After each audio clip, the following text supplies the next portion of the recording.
मौसा गांव में रूपा धोबिन अपने दो बेटे बहू के साथ बड़ी आराम से जिंदगी गुजर बसर कर रही थी। रूपा का यह नित्य नियम था तुलसी के आगे दिया जलाना और भगवान के आगे दोनों समय आरती करना नहीं भूलती थी। इसके अलावा गुरुवार और अमावस्या को रूपा धोबिन ना तो कभी किसी के यहाँ कपड़ा धोने जाती, ना ही अपने घर में धोती। अपने घर में एक भी जाला नहीं छोड़ती, ना ही रात में कभी जूठे बर्तन छोड़ती। शाम होने से पहले झाड़ू लगाती और झाड़ू लगाते लगाते कहती, दरिद्रता देवी जा, सुख समृद्धि देवी आ। रूपा धोबिन के इस स्वभाव को पूरा गांव जानता था। सभी आस पड़ोस वाले गांव वाले यही कहते, जैसा रूपा का घर चमकता है वैसा घर किसी का नहीं चमकता। लेकिन धीरे धीरे रूपा के शरीर ने जवाब देना शुरू कर दिया। अब रूपा कमजोर होती जा रही थी। रूपा के पीछे रूपा की बहुएं उसके जैसी नहीं थी। दिन भर खाती और घर में जूठे बर्तनों का भंडार भरा पड़ा रहता। जब रूपा कहती शाम होने वाली है, कोई झाड़ू लगा लो, तो दो टुक जवाब दे देती, तू कर, ऐसा कहकर लड़ाई शुरू कर देती। रूपा रात दिन माँ लक्ष्मी को प्रार्थना करती, हे माँ, मेरे घर में कभी भी दरिद्रता का निवास मत होने देना। और ऐसा कहते कहते रोने लगती। रूपा की बहन को जब इस बात की खबर पड़ी तो वह अपना सामान पैक करके रूपा के घर कुछ दिन रहने के लिए आ गई। रूपा की बहन मालदार पार्टी थी। घर में प्रवेश करते ही रूपा की बहुओं ने अपनी मौसी सास का स्वागत करना शुरू कर दिया। उसके आगे पीछे घूमती, उनके लिए तरह तरह के पकवान बनाती, घर को एकदम साफ सुथरा रखती। एक दिन रूपा की छोटी बहू ने पूछा, मौसी, आप ये जो इतना भारी बक्सा लाई हो, इसमें क्या है जो ये इतना भारी लगता है? सफाई करते समय इधर उधर रखने में बड़ी दिक्कत होती है। तब रूपा की बहन बोली, बेटा, मेरे कोई औलाद तो है नहीं।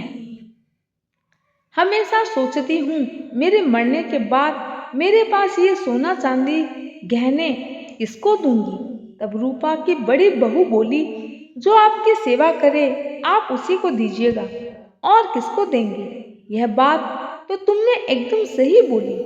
जो बड़ों की इज्जत करे, उनका काम कर दे, घर को स्वर्ग जैसा बनाकर रखे, घर की जिम्मेदारी भी उसी को सौंप दी जाती है। और ये गहने सामान किसी की जिम्मेदारी से कम थोड़ी न है। मैं तो अपनी ये जिम्मेदारी उसी को सौंपूंगी जो इस घर को अपना घर समझ के उसकी देखभाल करेगा, अपनी जिम्मेदारी निभाएगा। जो अपनी जिम्मेदारी बखूबी निभाएगा उसी का ये सामान होगा। इतना सुनते ही दोनों बहुओं में होड़ मच गई। दोनों बहुएं दिन रात अपने सास और मौसी सास की सेवा में जुट गई। घर की साफ सफाई रखना शुरू कर दी। सुबह होते ही ब्रह्म मुहूर्त में दोनों बहुएं पूरे घर का झाड़ू पोंछा कर लेती, सुंदर पकवान बनाकर भगवान को भोग लगाती और फिर सबको प्रसाद देती।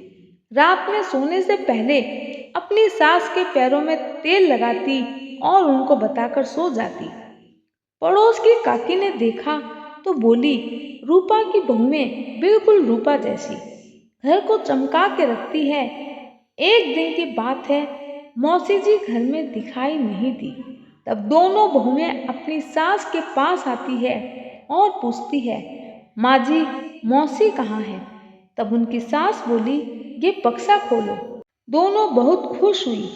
जब बक्सा खोला तो दोनों बहुओं के लिए सोने के दो दो झुमके, एक चिट्ठी थी जिसमें लिखा था, मेरी प्यारी बहू, तुम्हारी सास इस घर को स्वर्ग जैसा बनाकर रखती थी, कभी गंदगी नहीं रखी, सुबह शाम झाड़ू लगाती, आरती करती, दिया जलाती।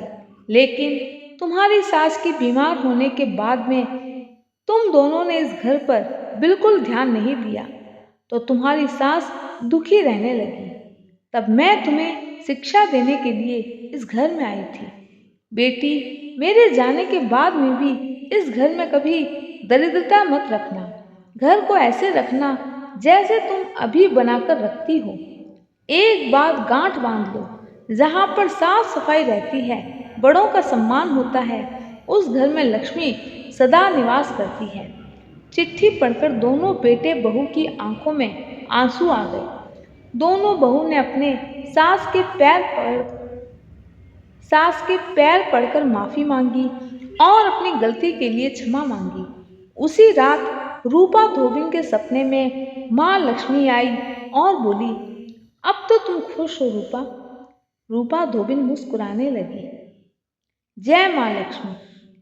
दोस्तों, आज की ये कहानी पसंद आए तो लाइक करें, ज़्यादा से ज़्यादा दोस्तों में शेयर करें। चैनल पर नए हैं तो सब्सक्राइब करना ना भूलें। जय श्री कृष्ण।